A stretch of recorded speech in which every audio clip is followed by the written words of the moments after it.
If you all could please join us in a moment of silence. I do want to add, as we do our moment of silence, we did have 2 students. It was the same family that had a house fire this past week. We had a high schooler and then an elementary school student. So we've been working with them for this week, so please remember that in this moment of silence. Thank you.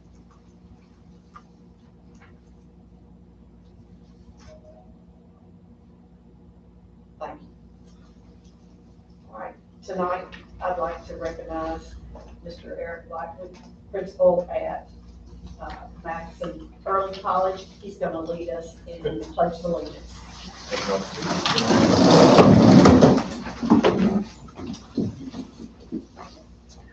I pledge allegiance to the flag of the United States of America and to the republic for which it stands, one nation, under God, indivisible, with liberty and justice for all. Thank you. Is there any reordering of the agenda? May I have a motion to set the agenda? Motion to set the agenda. Second, Second. any discussion? All in favor? I'd like to thank everybody for being here tonight. I would like to thank all our administrators, our teachers, our staff, our students, our bus drivers, every cafeteria workers for a great first week. And looks like I stopped in a couple of schools today and looks like things are going good for the second week. So appreciate everybody's hard work. Okay. All right. So now, may I have a motion to approve the closed and open session minutes of July 20th, 2026, and the closed session minutes and special call meeting on June 15th, 2026, and July 14th, 2026. Make that motion to approve the minutes. Second. Second. Any corrections? All in favor?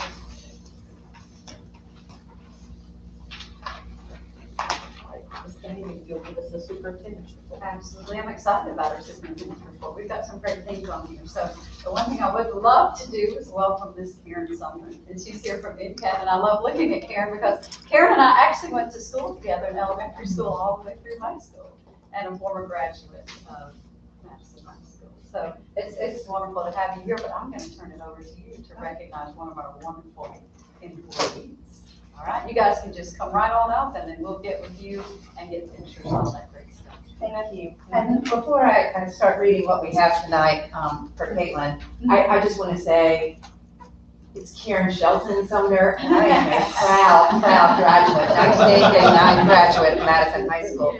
And so many of the opportunities that I've had in life in the many years since then are because of my incredible experience in Madison County Public Schools, and I'm forever and always grateful. And so thank you all for what you do.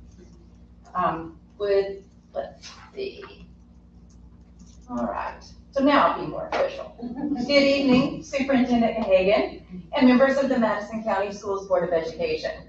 I'd like to invite Caitlin Goforth to come forward at this time.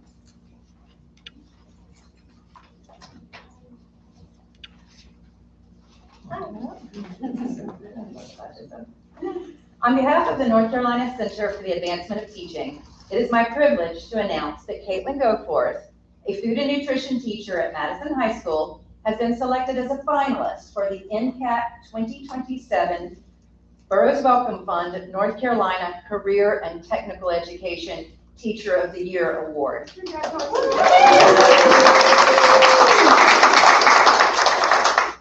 This recognition highlights Ms. Goforth's exceptional contributions to CTE and her impact on the students and community here in Madison County.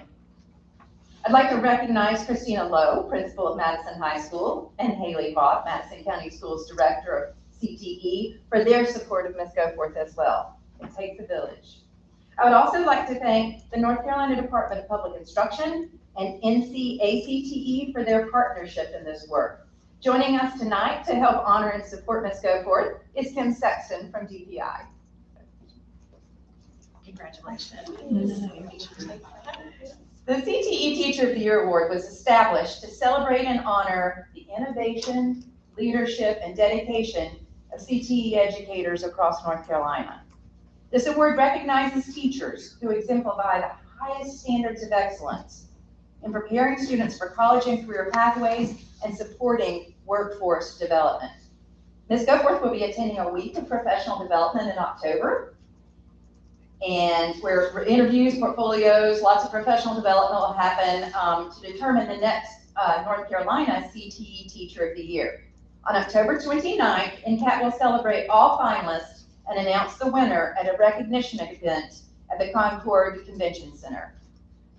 At NCAT, we are committed to advancing teaching as an art and a profession, and we're thrilled to celebrate Ms. Goforth as a shining example of that. Please join me in congratulating her on her outstanding achievement.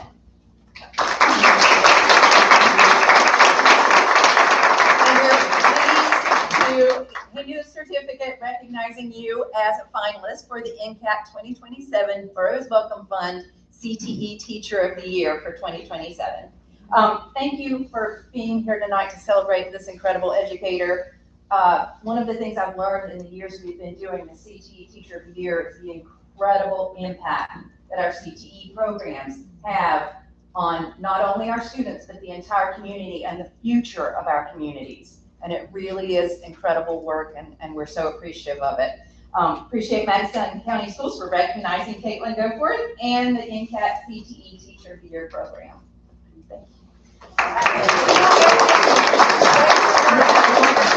I would love for the board to be able to. We have a lot of people, so you're going to have to pause with us just a minute so that we can figure out how to do this, all right? So Sandy, what would be the best way? Okay. Bring Caitlin kind of back here. Yeah, I think that would be. Yes. Here, you two come on up. We can have here.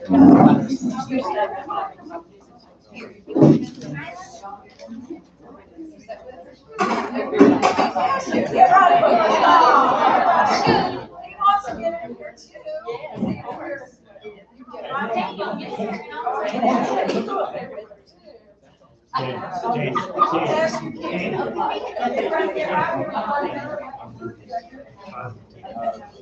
Get us all? Okay. Yep, got it all. Hold it right there. Ready? And 1, 2, 3. Perfect. Haley, did you get it? Yeah. You good, okay. Congratulations. You got it. Congratulations.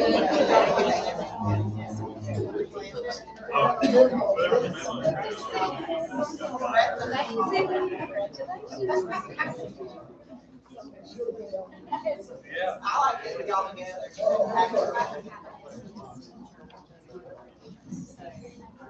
Now, we know that it's an early morning. We know that it's an early morning, so if you guys need to stay out of here, we know that. So, welcome. So congratulations. I'm so proud of you.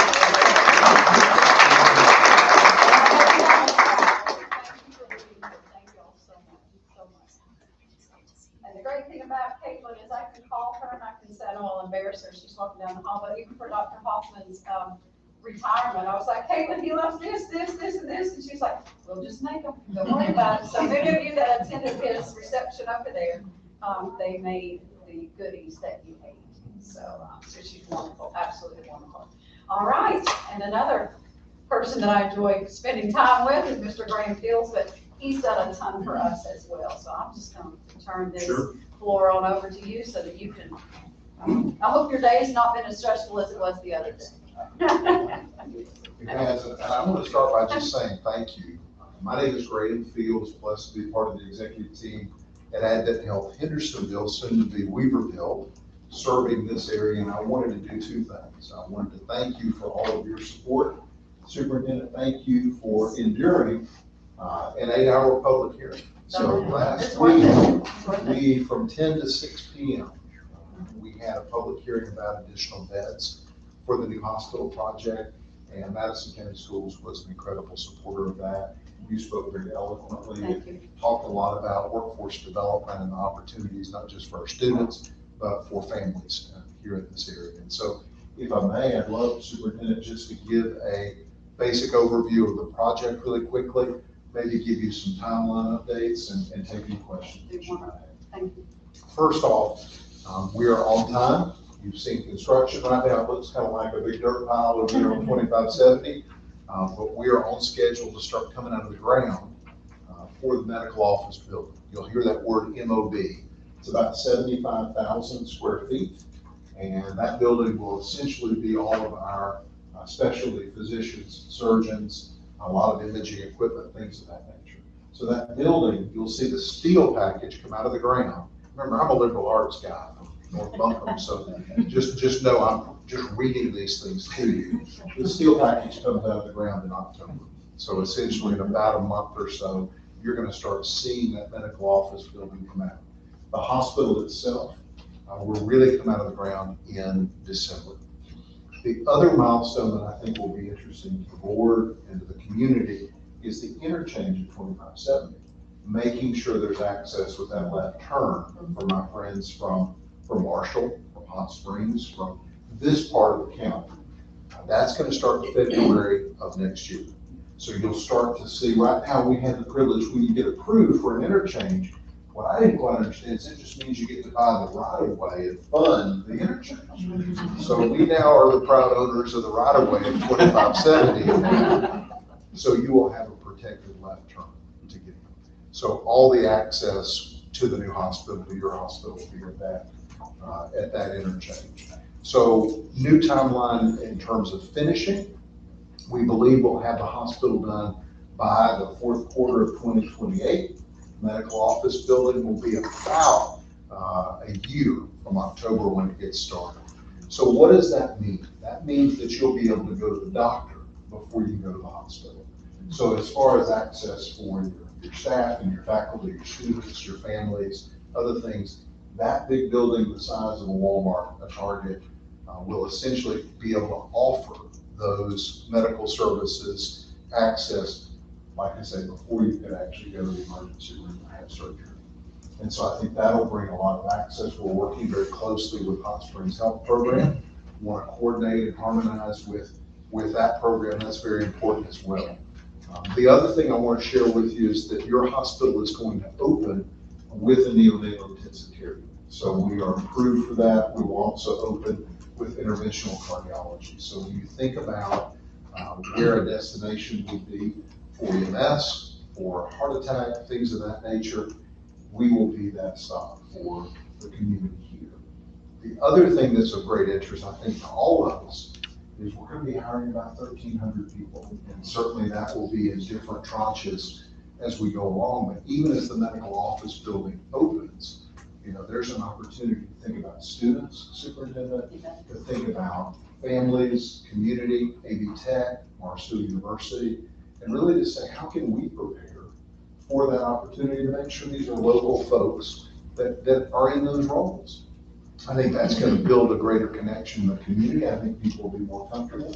They recognize folks. So that's really the goal, is how we work with Madison County Schools, work with the institutes, Buckingham Schools, Asheville City, AV Tech, Marshall, Malin, just to prepare every single cycle through there for, frankly, a workforce that we're thinking about. So we're very, very excited about that. We're recruiting physicians for the hospital now, and we welcome input, suggestions. I think the biggest question we have right now is making sure that that initial building is a reflection of the community's needs. So when you think about the physicians that may be waiting a long time to see, you want more access to, especially women's health, I think that's going to be a big piece of it to support the NICU, labor and delivery, and certainly as we go to emergency. Are there any questions? Forgive me, I can go on and on about this. I was just so excited because of the ability to have our CTE partner with the grant as this happens, and Hendersonville had this going on as well. And we're going to be able to mirror that program to get things up and running, but just not generationally for this generation of students, but for our students to come and over a large range of jobs. There'll be a large range of jobs for them there. So So we're excited about that opportunity. I think you make an incredible point. Forgive me for interrupting, but I think that's where a lot of folks may not understand how to unpack those 1,300 jobs. And in some ways, that's an estimate. It could be as many as 1,600 jobs initially, but some of them are in a medical office building. So this could be a nurse that is the person you see in the cardiologist's office. It could very well be engineering that's going to handle all the HVAC in the building. It could be somebody that's handling environmental services or food service. And so again, I think as we share this message with our students, with our community, with, we automatically think, oh, I've got to be a nurse. And that's true. There'll probably be many hundreds of nurses that work there and they're core to what we do. There's a place for a CNA, a person that does sterile processing, environmental services. What we'd like to do is continue partnering with the school system to almost give that little bit of a cheat sheet that says, how many of each would you be hiring? And what would the type of training or certification that would be needed so that we can use these next 2 years to sort of prepare and be in the best position possible. We kind of concluded that by talking about how it doesn't just represent care, it represents multiple layers and different doors that open. Many times you can go into a field that you may think I'm going to do this, but you didn't even know the next job that might come open. So that's the excitement. So thank you for taking the time to be at all of our schools. He's going to support our boosters. He's supporting a lot of things here in Madison. So thank you. The big piece that we want to do is that as an anchor institution, as a part of the community, we want to go ahead and start even when we don't have a hospital, say how do we invest in sort of the core, the heart of the community. To me, that's Madison County Schools. And so we want to work together to look at, especially the sports season, as we think about HOSA Club, when we think about CTE, as we were talking about earlier, how can we make sure that we harmonize, integrate, and support as a not-for-profit hospital, reinvestment back in the school system. We can't thank you. Thank you. And thanks for coming tonight. Questions you guys may have. You did a great job. I I would love to still please have that information. I mean, I think that's what's critical, and we'll try to keep everybody up to date. One thing that we've been doing, Superintendent, will keep you in the loop, is just having those meetings where you can ask our team questions, and especially on the workforce development side. Yes. And CTE, Ms. Haley is back there somewhere. I thought she was over there. She might have left with you. But we'll stay up to date. So thank you. I appreciate it. Thank you for the opportunity. Thank you very much. So next, I'm excited to turn it over to Madison Middle School's group, and I think Michelle may need to plug in. You need to plug into the piece up here. They attended, it's the National Forum Schools to Watch. She and a few of her cohorts are out there in the audience with her. So the board, we may want to move to the left and to the right. We may want to look back, right, as you present. So move around a little bit. So we can see, we're going to get over here where we can see you guys. All right? Is that the one that needs to go? Thank you. Thank you to Megan and the board for allowing us to come and speak tonight.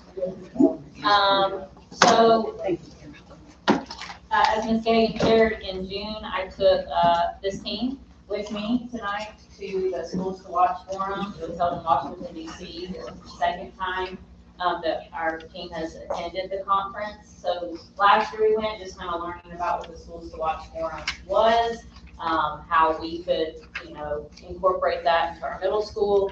And then this summer we attended again with the intention of learning how to go through the application process. And so Schools to Watch, it's a national middle school forum. It is only middle school. So what is nice is that middle school in Madison County, North Carolina is no different than middle school out in California or Texas or Pennsylvania.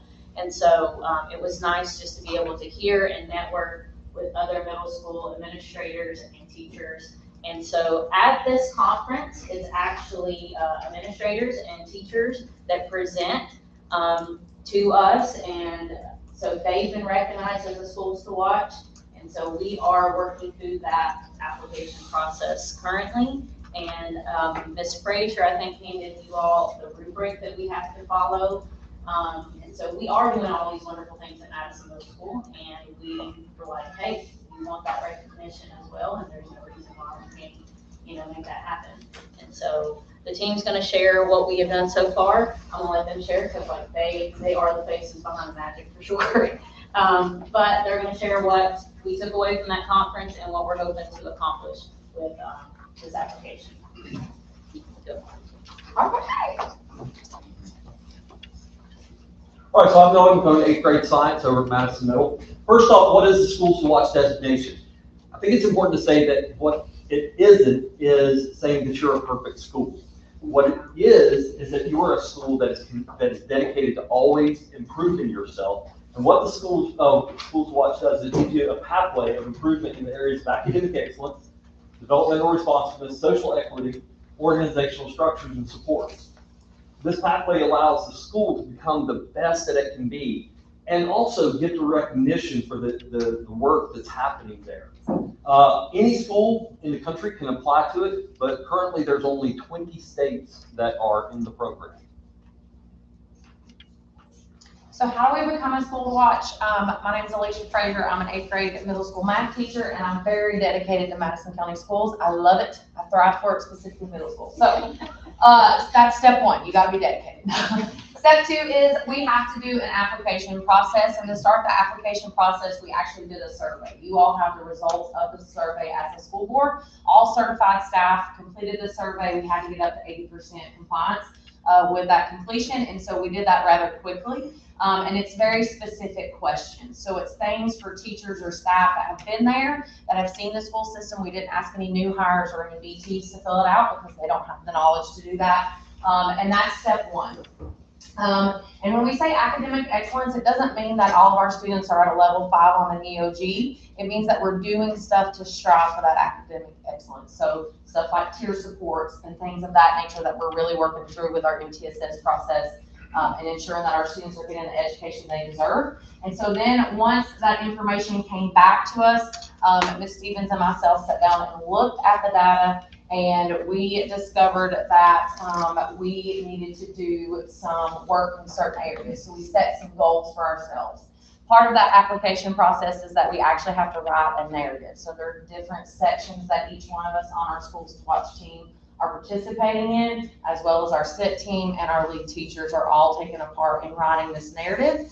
And so that's part of the application process that we have to submit to the board that determines if we meet qualifications or not. And so after that narrative and the application is submitted, then they will come and observe us. And so we'll actually have someone from North Carolina and then other members of the Schools to Watch board come to our school, and they are there for the entire day. And they are specifically looking for things that we have written about in our narrative. So something that we do is our PBIS matrix. They're going to be looking to see that we're integrating that into our everyday classroom life and making sure that we know what we're talking about. We didn't just fluff a bunch of stuff. So that's the observation piece. And then they will tell us, regardless if we're accepted as a school to watch or not, whether we get that recognition, they will give us feedback. So not only is this tool good for a reflective piece of ourselves, but it's also a way for us to just continue to grow. One of the hard things about being the only middle school in the county is you sometimes get stagnant and you stay still and you don't worry about improving. This helps you see this is where we're weaker, this is what we need to be doing better, and just improvement. And that's our goal. We always want to continuously improve for our students and for our future students as well. And just to talk a little bit about the networking, so our Principal Stevens there, she got to meet and work with some people. And one of the big things that I noticed is we had very similar schools to our demographics, to our social economic status. It wasn't like we were uncomparable at all as a Madison County school. We were able to network with a lot of schools that are very similar to our own and just get some ideas from them. So we were excited about that opportunity. We're already doing a lot of these things. A lot of these things that you have to do to be recognized as a school to watch, we meet that criteria. We all know Madison Middle School is amazing. So we were excited to find out that we really are as amazing as we think we are. So I'm Carrie Hughes, one of the 6th grade ELA teachers at the middle school, and as we were digging into the criteria to become a school to watch, we realized that their goals really line up with our goals as just improving our middle school. So that was exciting. And so we have discovered some things that we are doing that are good, and we've discovered some things we've started that we want to revamp a little bit to be better on. And so some of the things that we are doing so far is adding more time for PLCs with teachers in their special education teacher cohorts. We are revamping our intervention this year to try to follow some more successful schools that have done it for a while to see their example. We're also adding a resource class. We're adding a student accountability component to our study hall. So we had study hall last year, but we're just going to add that to it this year. We're going to begin our clubs again this year that focus on student interests as well as career pathways. And we are focusing as well on a different professional development opportunity this year that is subject-based to allow us to work on student engagement in the classroom.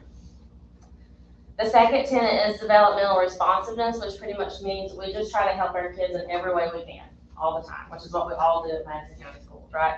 So our school provides comprehensive services such as the ability to see the nurse, student services, counseling, health class, the availability of hygiene products, food bags. All of these things are things that help students meet their basic needs as well as some of their emotional needs.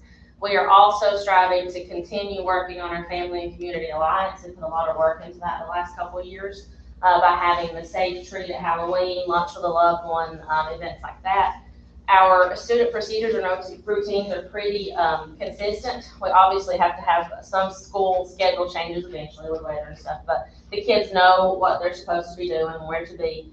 And we're also working on getting each subject area's classroom structure being similar too, so sixth graders know what to expect all across the middle school. And of course, we are involving our student voice as much as we can. We have student government, we use student surveys, and Ms. Stevens created a student news program last year, which was awesome because the students are in charge of that and the other students love listening to them. And of course, we offer after-school activities such as sports, battle of the books, volunteering, dance and drama, band, and marches. So I'm Christy Price. I teach 7th grade science. So social equity is another one of our tenets. We believe in equal opportunity across the board, whether it's our students with special needs, our AIG students, whatever it may be. They have the same opportunity. They can go to the same classes that their peers do. We do not let a disability define them.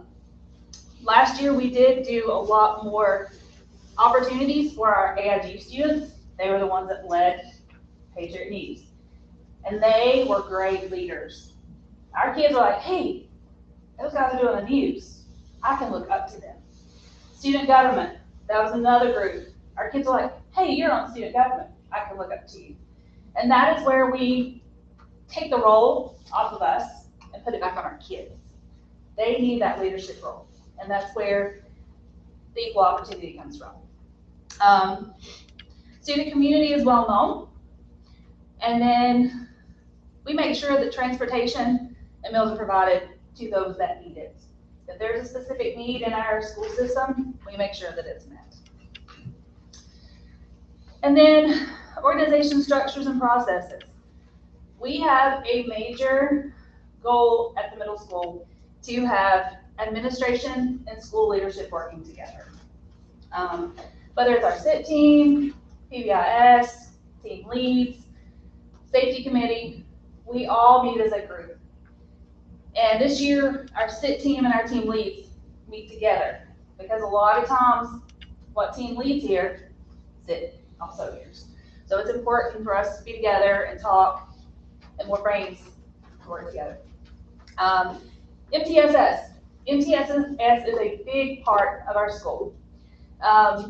We're able to look at specific student needs, whether it's discipline, whether it's attendance, whether it is needs at home. We're able to look at each individual child that specifically needs it. Academic intervention. This helps us meet students where they are. We know that our students with disabilities are the ones that we need to target. They're the ones with the most ability to grow. And that's where those interventions can help with that. They can have that little bit extra structure. And this year, they're also going to be able to be pulled for resource. So they have that extra time with their EC teacher, which I think is going to be amazing. We are also working on PLCs. So I know that a lot of us, if we're in science and social studies, I know on 7th grade hall, we are working on a cross-curricular project. So that means we're going to take a big topic and we're going to dive in it from science and social studies, and then bring in math and ELA. And we're going to present it at a parent night. So we want to get parents involved, not just parents, but community, to see what our great students are producing. And our kids, I saw this last year with projects. They love to shine. They love to get hands-on. They love to research. So I think that's something that we're really, really going to get to do and see them strong. All right. So. This is Jenny Hunt. I was gonna talk Alicia Bluetooth. I'm sorry. This is Jenny Honeycutt. She's our EC guru. We love her. Sorry, Jenny. So with Schools to Watch and attending that conference, like I said, I wanted to take a team with me that would come back and share this information with our staff. And it wasn't just coming from me, the principal or assistant principal at the time. So like, we have SIT represented, we have safety represented, we have EC represented, we have team leads represented on our Schools to Watch team. And so just kind of tightening the system up and making us one system that's all working together as a middle school. So from Schools to Watch, one of the big things that we did take away this year, we did revamp our PBIS matrix. And so our big focus as a school culture, we are working on focusing on academics, character, and being student leaders. Because as they've shared, our students want to lead, and they want to take charge, and they have stuff that they get really interested in, and that's just going to prepare them for high school and early college, and just kind of go ahead and get in that public speaking piece into play. So our new PBIS matrix just focuses on being a true patriot. And actually, this the matrix on the side, so the Patriot acronym with all the words, came from the help of two students who were serving some lunch detention with me last year. So they helped actually create the acronym in some of the words, and so I just asked them, I said, well, what would help you, focus more on like just good character in class? And they're like, just make it simple. Like, why can't it just be patriots? And we put a bunch of words together. And so I do give them kudos to that, and I do think maybe one of them's at the early college right now. Mr. Norman. So just kind of putting that student voice in place is one thing that we've seen from our survey that we need to work on. And as the team shared, it's not about that we at the middle school are doing the best and the greatest, but we know what we're doing well, we know what we need to work on, and we know where we can continue to improve. And that's the whole idea behind Schools to Watch. And so if we are selected, which I don't see why we wouldn't be, honestly, from what we've talked about from the schools that we networked with at the conference. There's only been one school, I think, in North Carolina that was turned down, but their application and when they come in to observe didn't like mesh up at all. So we foresee that we will be selected to be a Schools to Watch. That comes with a national recognition, which is in Anaheim, California this year. And then we also will attend the middle school. If selected, we'll attend the middle school conference here in North Carolina. And so the piece that comes with that, we're supposed to take 4 people to the middle school conference to present what we do at Madison Middle School. And then if selected, we take at least two people to the national conference to present what we do at Madison Middle School. So then we get to share with others all the great things that we're doing here in Madison, North Carolina. So, but thank you for allowing us to share that with you and that journey that we are on. And we hope to hear in October that we've been selected and share that news with you then. And the great thing about it is it talks about student leaders, but I also want to always highlight our teacher leaders and our administrative leaders too, because to want to do this is promoting the students, but also our whole county. Because if we are selected, that's going to be a pretty cool thing. All right. So give them a round of applause. Thank you. Thank you. I know you got to get up early in the morning. So Yes, you want we to do. check this out. Thank you so much. Thank you. Why do you think that? And they had actually got to go in June or July. When did you have June? they went in June, and they were wanting to present it in July, and it just did not work out that way. So that's why we moved it on into this board meeting. But thank you all very much. Thank you, thank you. We're going to transition on to safety. All right, Ms. Caldwell, safety update. I'll say this, and I'm sorry to interrupt you real quick. I was at the meeting on Friday with the superintendents around the region, and one of our biggest pieces that we were advocating against and for at the same time was the safety grants came out last week-ish, but then they were due today. So we had about, a 4 or 5 day turnaround. So many things, as we talked about Mandy just a moment ago, there are many things done behind the scenes that just to get it in. So it had to be turned in today, correct? Yes, and I like to be early, so I'll make you go early, they'll give you more money. But thank you for working on that. Thank you, thank you. And that's one thing I was gonna tell y'all about, but I just wanna thank the principals because you guys have been amazing in getting all the beginning of year training done with your staff, from your safe schools plans to getting Raptor updated.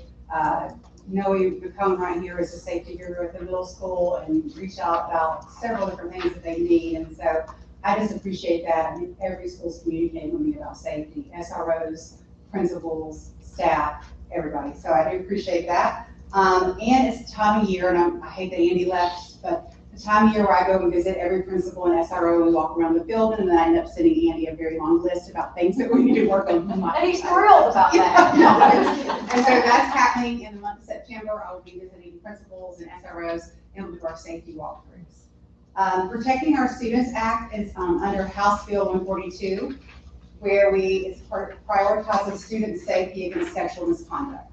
And so it is required that we train all students in grades 6 through 13, and it is recommended that we train all staff K-12 within the first 5 days of school. Well, we completed it as of Friday. So we trained all staff and all students in grades 6 through 13, which is also part of us being able to apply for the funds through the safety grants.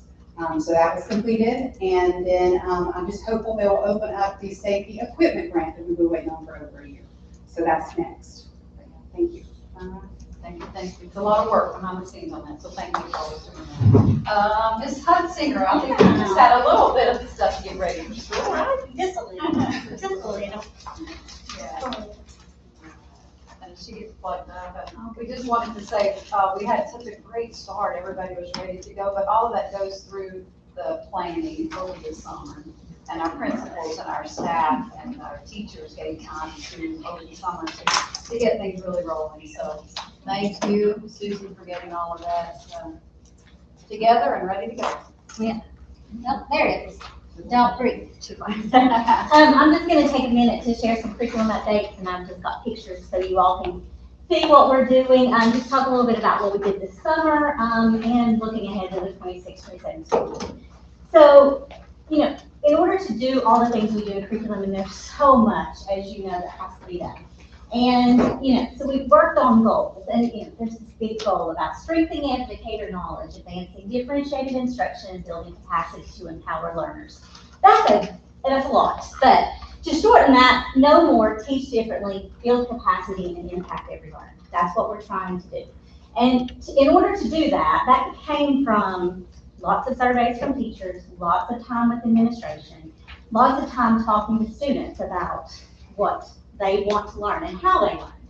So, we did an activity with teachers and when we were planning these goals for this year, and one of the things, and I want you to take just a minute to do it, if you will just take 30 minutes, let's take 30 minutes, let's take 30 seconds, and let's think of our favorite teacher. Just think. Or maybe it's a coach, or maybe it's just somebody that helped you through to get you where you are now.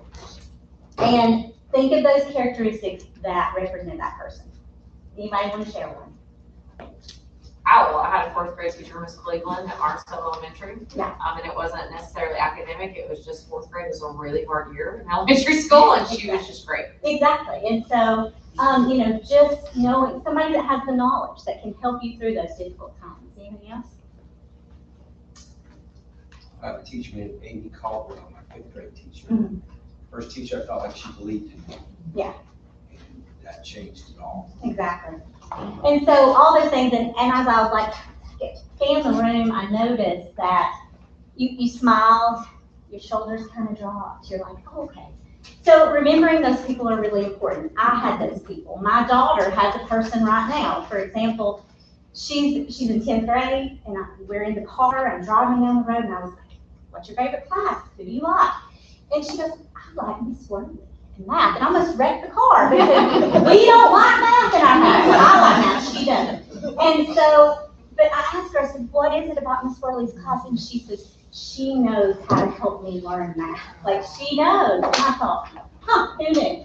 So, but just that knowledge, strengthening that knowledge, differentiating, and you'll see that in just the surveys in just a second, and building capacity. We have 11 teachers in the district that will be running the PD this year. Not us, not somebody we're paying, because you've probably heard me say, if you've seen me stand here, it's not the people we bring in, it's the teachers that we have in our district. So that's the purpose for what we're doing and the goals that we set. So in June, we spent a lot of time on K-5 pacing guides, 6-12 vertical alignment, tons of ELA work. If I called you this summer and you attended one of those, look at Megan, she's there. You drove, where did you drive to? Greensboro? Yeah. Assessment readiness and back to school PD. So that's what we worked on up until August so far. So the first one is just some K-5 curriculum mapping. So we took 27 teacher leaders and spent 2 days with them updating, changing, and fixing our pacing guides for this school year. And I just want to show you what one of them looks like. So if I was a brand new teacher walking into school and I had no clue about the programs, no clue what was going on, and I can look, it's week 2. So in Foundations, in week 2, these kids are working on closed syllables, closed syllable exception, the CK, TCH, lowercase cursive. Teaching Module 1, Lessons 4 through 6 in Arts and Letters. There's our part words to know in Foundations. Here's our vocabulary words, call, refrain, scale, and then our spelling words in Foundations. So you can, any teacher that is in the district can walk in and they receive those things. So those are all the approved programs and how they work. Same thing, math, you can see. Week 1, Unit 1, they spent time in equal groups. You can see the vocabulary, the quizzes and assessment, the practice pages. It just, really, it's just to prepare everybody for what they're going to see. So I also, Ms. Fraser, is this one yours? Yes. Yes, I thought so. It doesn't just happen. It happens across, this is a year-long pacing, and I just took a screenshot of yours and put it up there. But you can see, if you're walking in and teaching 8th grade, you have those resources for you. So I just think it's a really powerful tool to share, and we were glad to get that out to teachers.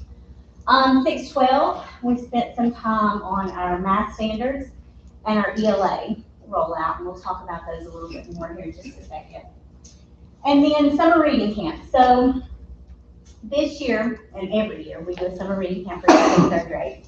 Based on our Read to Achieve law, every student who has not met a pathway at the end of 3rd grade must be invited with the opportunity to attend. It's targeted on literacy practice and continued reading growth. And you can see, we partnered with 4-H, we partnered with the public library. So these kids got amazing opportunities. We tied it to Arts and Letters. And I actually have some really good data to share. So for the 24-25 school year, 13% of our 3rd graders had not met a pathway for Read to Achieve. And, you know, we worked with those kids, got them where they need to be. This year, we only had 5% of our students. So we have, it's been blessed. So the work that they're doing and the time that they're putting in is really impactful. So that was really exciting data to share. But it's great to see students. And we had about 50 students attend these camps. And it's just a really great opportunity for our kids. So and we're doing really great things there. So, like I said, surveys were sent out to teachers asking them, what PD do you want and how do you want it delivered? And you can see right there, the biggest one is differentiated instruction. How do I teach differently? And then they like to collaborate, they like to talk. They really do. And then lesson modeling, they like to observe other teachers teach. Well, so we took that information and created the professional development calendar. So I'll give you guys that. Let's take one and pass it down. And on our PD calendar, and you all aren't going to be able to see that, but I highlighted for you the different PD offerings you have. So teachers receive surveys, and they click the PDs that they want to attend. What is beneficial to you? If you're in kindergarten, you don't need you don't need the 4th grade math training. You don't need the 8th grade science training. So as you can see, we tried to align trainings and support to what teachers actually need, and we're getting a lot of positive feedback from that. So moving on to back to school PDs, I'm trying to go quickly to respect everybody's time, but our early childhood education centers spend a day here. DPI has provided for us teaching strategies goals accounts, and if you have a child, a grandchild in the early childhood education center, when they're transitioning from 4-year-old to kindergarten, they will participate in these assessments with, just data-driven instruction, lots of assessments, and that will directly feed into what happens. They'll play these speech literacy screen, which is just like a game, and that data feeds into the early learning inventory that kindergarten teachers use. So just know everything that's happening will easily be an easy transition. So I'm really excited. These are great educators to work with, and it was really great to get to meet them just a little bit more. We found out that over half of our teachers, our math teachers, K-5, had not had the opportunity to participate in math investigations training that we started 8 years ago. So half of our teachers spent a day from a math investigations representative from Maine, and she did some great training to offer them support. So we were really excited to get to offer that for them. The middle school, I know you guys are working on all of those social studies, science, and elective thematic units through Gear Up, and I know you're doing all that work for your schools to watch, and amazing work there. Our biggest thing that we see for the high school and early college and middle school is that vertical alignment. We've seen powerful work happen there with you guys. Kids are growing, people are collaborating, and we really like to see that continue this year. We have some meetings coming up in September with that. One of the biggest things, I got your face there. Yeah, you took the picture, didn't you? It is the cycle for our new ELA standards, K-12. So luckily, we got a year to just look at the standards, just to sit down and look at them. So this is what at least one teacher or teacher leader or admin from every school in the district attended at least one training for the new standards rollout. And they spent time, in collaborations. They were 8-hour sessions, and they were long drives if you went to Greensboro. Luckily, I got to go to Asheville, but we're going to continue that work, and those teacher leaders are getting that information out. We're continuing that work. Lots of professional learning, because it will be full implementation next year, and it will be tested. So we have to make sure that our teachers are prepared, because they look different. They're great, but they look a lot different. So just being ready for that. So I know that was a lot of information thrown at you at one time, but that's kind of the focus and the goal. And the way I look at it, if you've got 9 to 11 teachers that are running your PDs in your elementary schools in your district, you've got middle school being schools to watch, which, wow, that's amazing. You've got a kid in high school that's like, I'm going to take another math class, Mom. And you've got the early college kids. I knew of a kid who's staying an extra year just to get, more classes in and more time for college credit. We're doing really good things here. So, those are just some of the stuff that we're working on, and I appreciate you giving me a chat.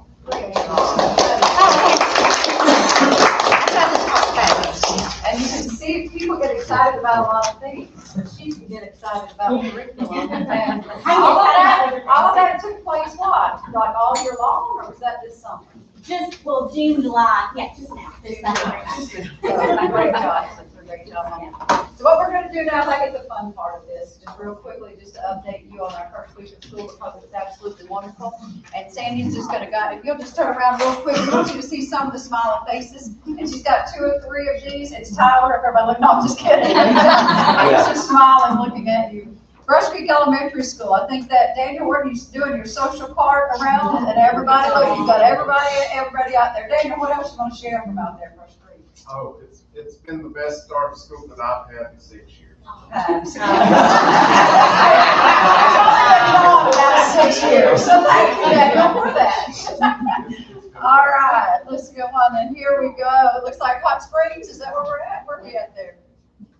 Yes, Hot Springs Elementary School, and look at our kindergartners around there. That is the first kindergarten group, and then we combine the two kindergarten groups, and there they are all together with the new floor.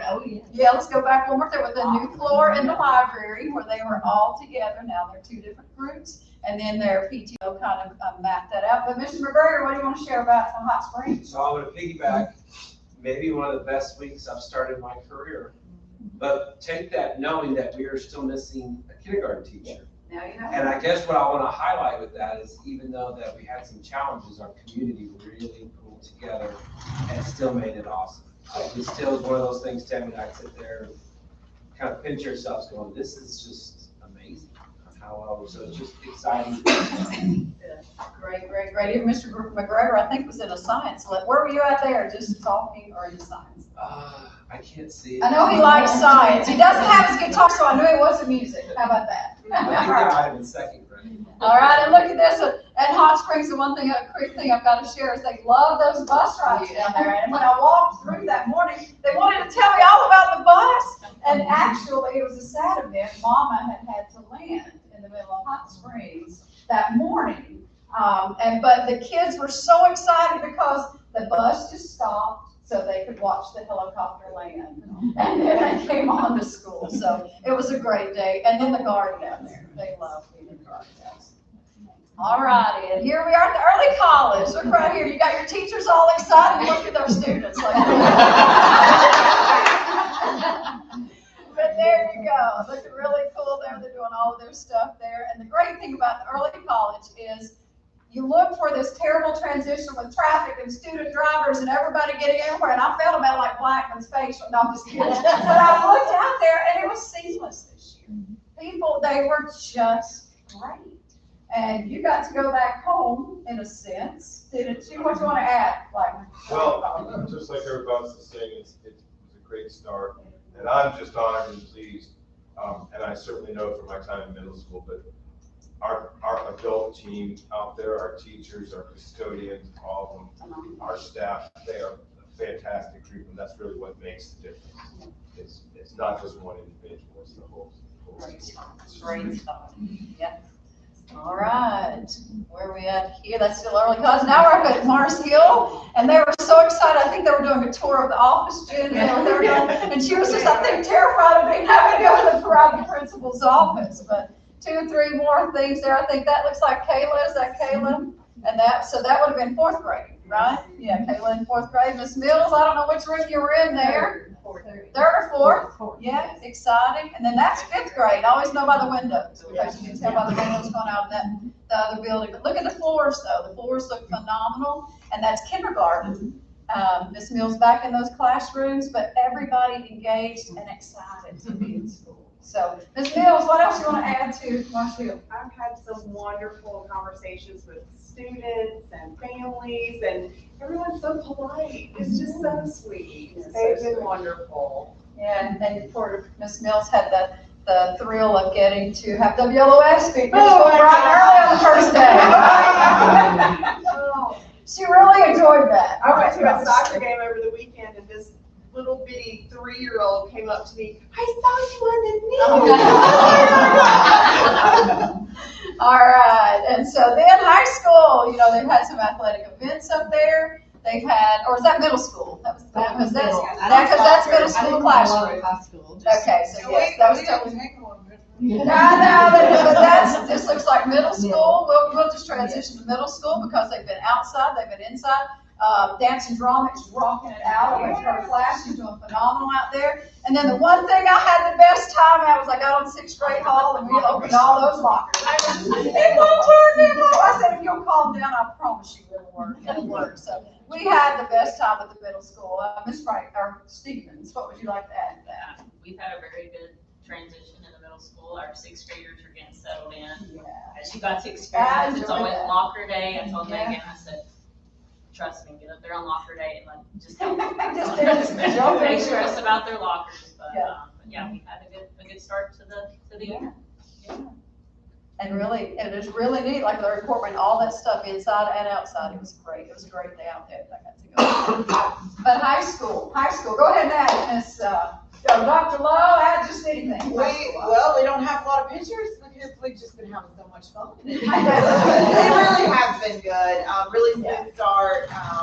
Kiddos have been very welcoming and the teachers have been as well.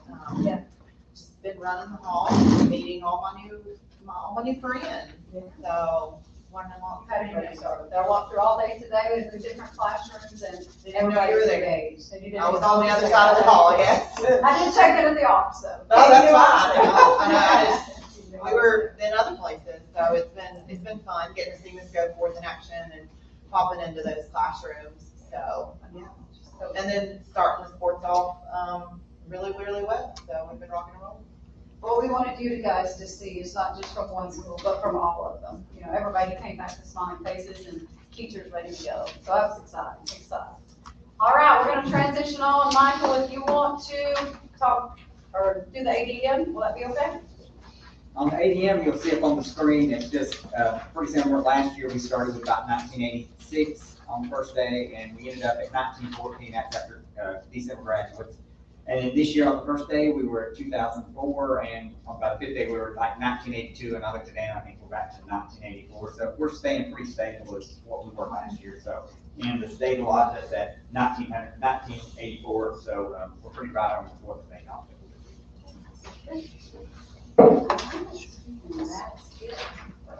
Well, thank you very much. Appreciate all that. All right, now back down to other business on policy. All right. May I have a motion to approve the following policies on first reading? 1310, 40002, parental involvement, 2330, board meeting agenda, 2340, parliamentary procedure, 3225, 4312, 7320, technology responsible use, 4318, option A, use of wireless communication devices, 4318, option B, use of wireless communication devices, 4342, student searches, 5071, 7351, electronically stored information retention, 6220, operation of school nutrition services, 7130, licensure, 7125, video and audio recordings by employees. This is a new policy. May I have a motion to approve these on first reading? I'll make a motion to approve on the first reading. Second. I'll say. Any discussion? I would like to look at the option A and option B of 4318 and maybe see if we can come up with a hybrid of those two instead of one of either. Okay. That would be something we could discuss in the future Before we adopt them. before the final adoption. Yeah. Yeah, oh, yeah, absolutely. Okay.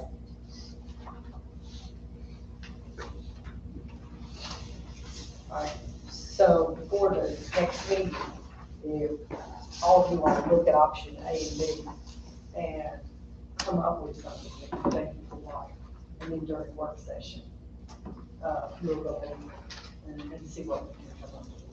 Okay? And I think it's just a matter two, maybe, or if you guys tell me what it is that you We can send it to you. And like, I mean, I'm happy to craft with the policy language. Can I say what I'm thinking now? Should we wait? That's up to you all, whatever you want.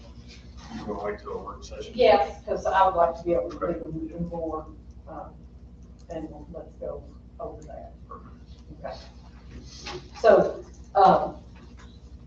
so next time, we would pull the approval of that one for you to, so we'll postpone the approval of that one until we've got the hybrid. How's that?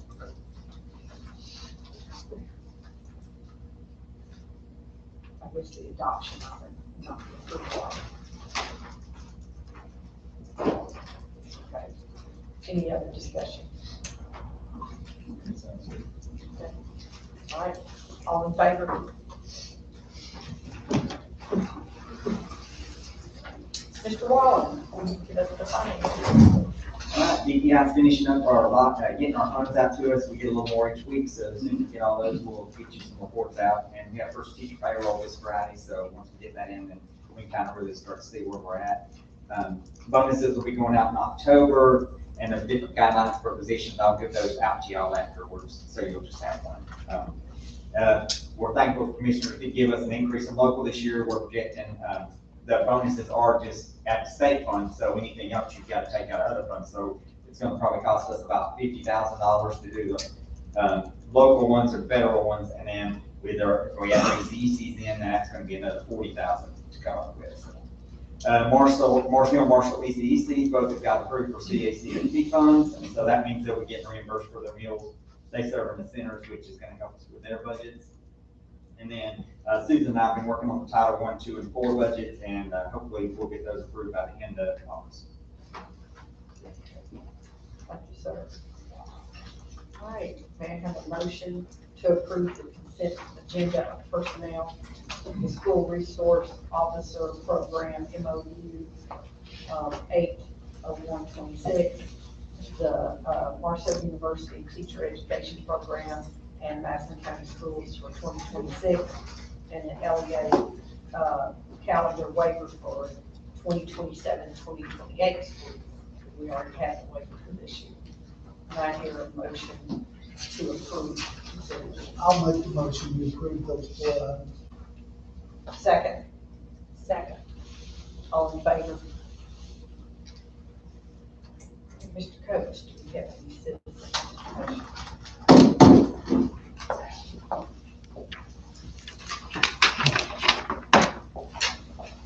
We have one, just me, yeah.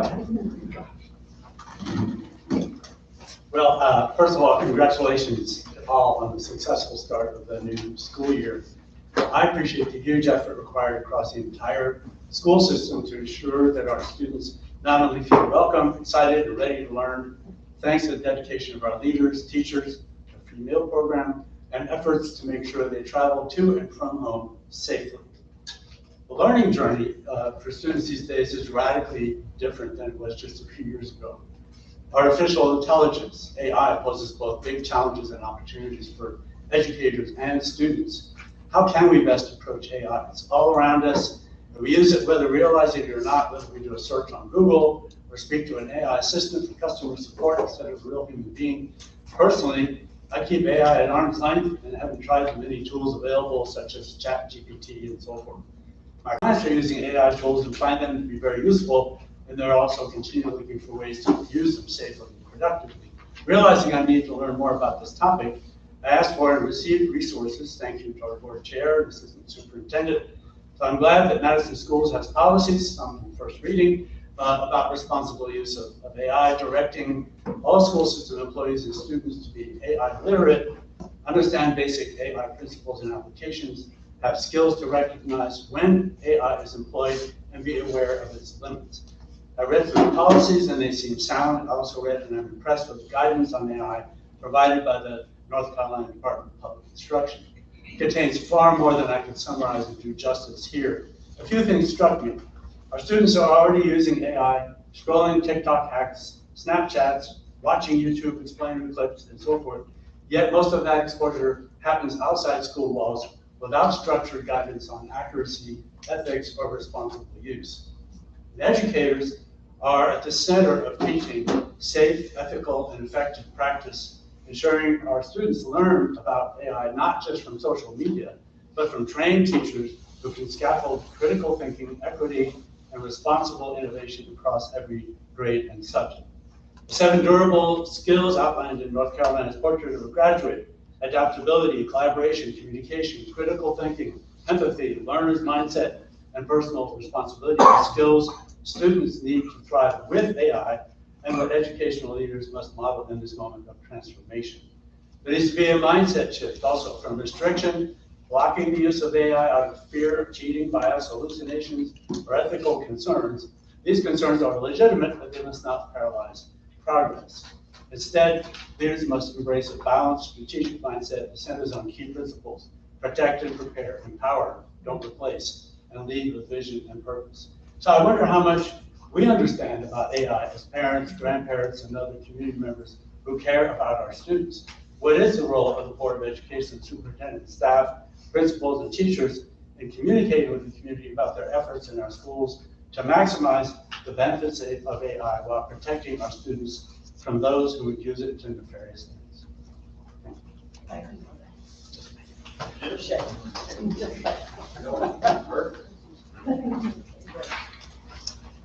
Is there any new business? Labor Day, we're excited then, September 7th, school will be closed for holiday. Our next board meeting will be September 28th, here at Central Office. We'll be closed at 5, work at 5:30, and open at 6. Now, may I have a motion to adjourn the Madison County Board of Education meeting? Make that motion. Second. Second. All in favor? Thank you everyone for being here. And our soccer game Yeah, started that's what I was getting ready at to 7, so you can transition right on to the field. We have a JV football game.